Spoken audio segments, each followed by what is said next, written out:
Magandang araw mga kaalaman na hinog!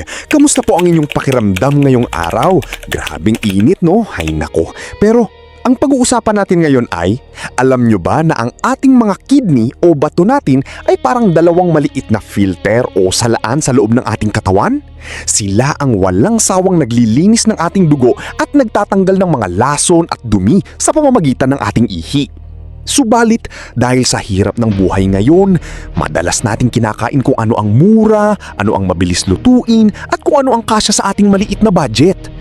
Wala namang masama sa pagtitipid. Ngunit, alam nyo ba na may mga paborito nating pagkaing Pinoy na akala natin ay inosente pero lihim palang pinapatay at pinapagod ang ating mga kidney? Ang masaklap pa, kapag nasira ang ating kidney, napakamahal ng dialysis o ang paglilinis ng dugo gamit ang makina. Imbis na nakatipid tayo sa pagkain, ay mas malaki pa ang ating magagasto sa ospital.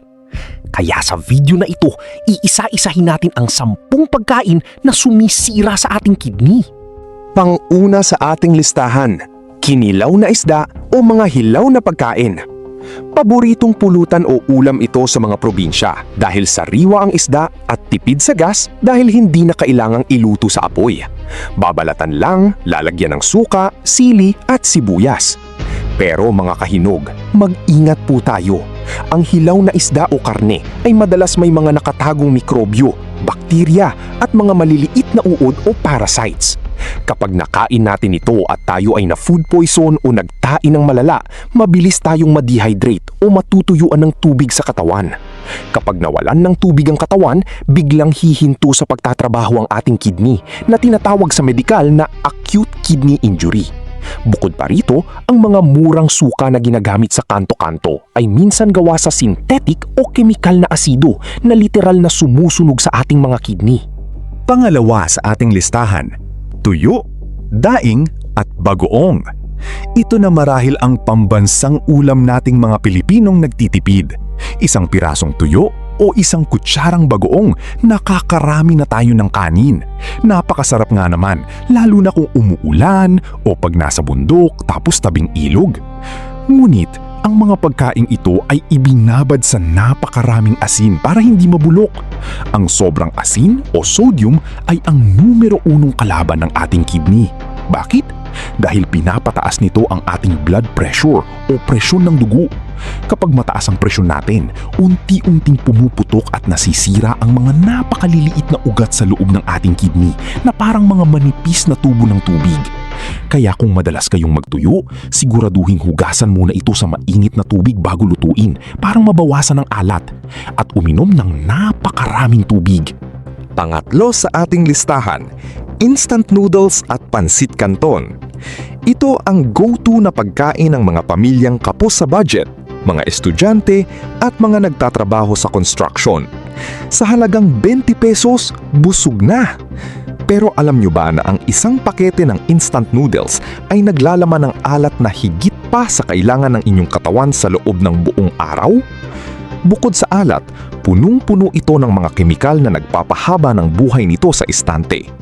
Ang inyong kidney ang nahihirapan at nagdurusa sa pagpilit na linisin at ilabas ang mga kemikal na ito sa inyong katawan araw-araw. Pang-apat sa ating listahan, mga laman loob gaya ng isaw, Betamax at adobong atay. Sikat na street food ito dahil napakamura at masarap isawsaw sa suka.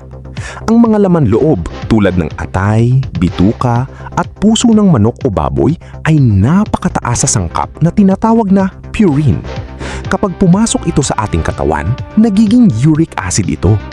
Ang sobrang uric acid ay hindi kayang ilabas lahat ng ating kidney, kaya namumuo ito at nagiging matitigas na bato o kidney stones. Kapag may bato kayo sa kidney, napakasakit nitong umii, madalas may kasamang dugo at pwede itong bumara na magiging sanhi ng pagkasira ng inyong bato. Panglima sa ating listahan, mga pampalasa gaya ng vetchin, pork cubes at seasoning powders. Dahil mahal ang karne, madalas ay binubudburan na lang natin ng mga sikat na magic seasoning o mga pork at beef cubes ang ating mga gulay at sabaw para maglasang karne. Mga kahinog, ang mga pampalasang ito ay purong MSG o tinatawag na monosodium glutamate at nakakondensang asin. Niloloko lang nito ang ating dila na masarap ang ating kinakain.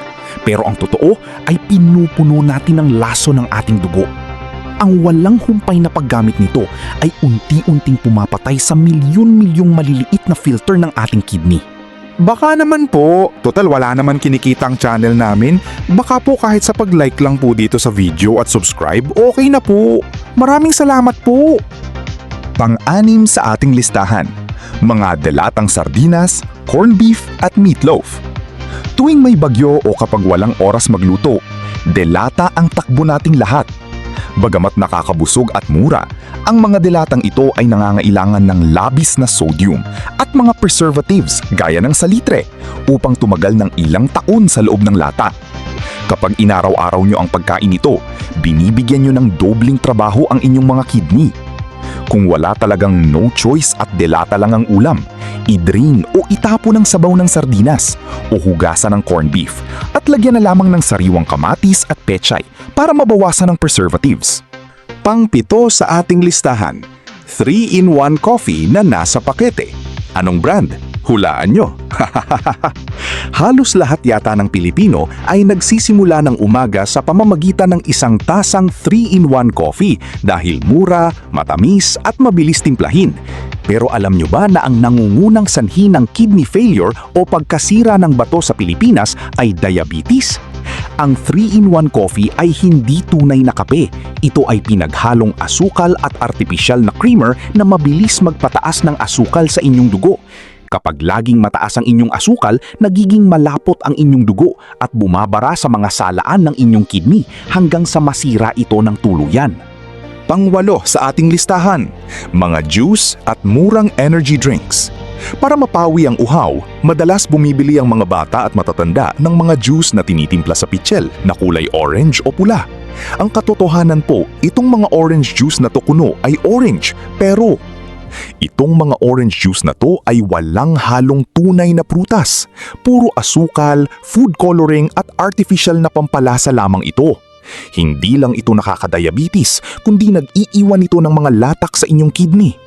Ang ating kidney ay nangangailangan ng malinis na tubig para makapaghugas ng dumi, hindi kulay-kulay na kemikal na mas lalo pang nagpaparumi rito. Pang-siyam sa ating listahan, chicharon at mga chichirya sa sari-sari store. Kapag nanonood ng TV, masarap magnguya ng mga chichirya at chicharon na nabibili sa kanto.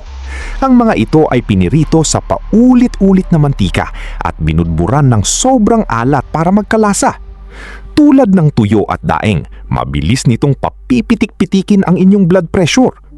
Madalas ay inuuhaw tayo pagkatapos kumain ng chichirya dahil nilalabanan ng ating katawan ang labis na asin. Ang patuloy na pagbabanat sa kakayahan ng ating kidney na salain ito ay hahantong sa pagkasira nito.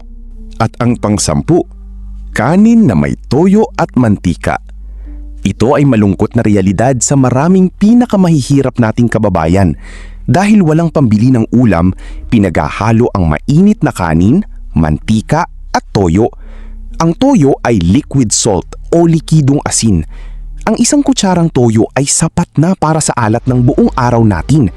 Kapag ito ay naging madalas na pagkain, hindi lang malnutrisyon ang aabutin ninyo, kundi garantisadong sisirain nito ang inyong kidney dahil sa labis na sodium nang walang nakukuhang anumang bitamina o protina para protektahan ang inyong katawan. Mga kaalaman na hinog, naiintindihan ko po na minsan ay ito lang talaga ang kaya ng ating bulsa. Hindi ko po sinasabing bawal na bawal nyo na itong kainin. Ang mahalaga ay ang moderation o hindi pang araw-araw. Kung nakakain po tayo ng mga maaalat at ma-preservatives na pagkain ito dahil nagigipit, bawian po natin sa pamamagitan ng pag-inom ng 8 hanggang 10 baso ng purong tubig araw-araw para matulungan ang ating kidney na maiihi ang alat at mga kemikal na galing sa mga kinain natin. Mas mura po ang bumili at uminom ng malinis na tubig kaysa magbayad sa ospital para magpa-dialysis 2 beses sa isang linggo. I-share ang video na ito sa inyong mga kapamilya at kaibigan para sabay-sabay nating protektahan ang ating mga kidney. Muli, maraming salamat po sa inyong walang sawang pagsuporta. Ingat po palagi at God bless po sa ating lahat.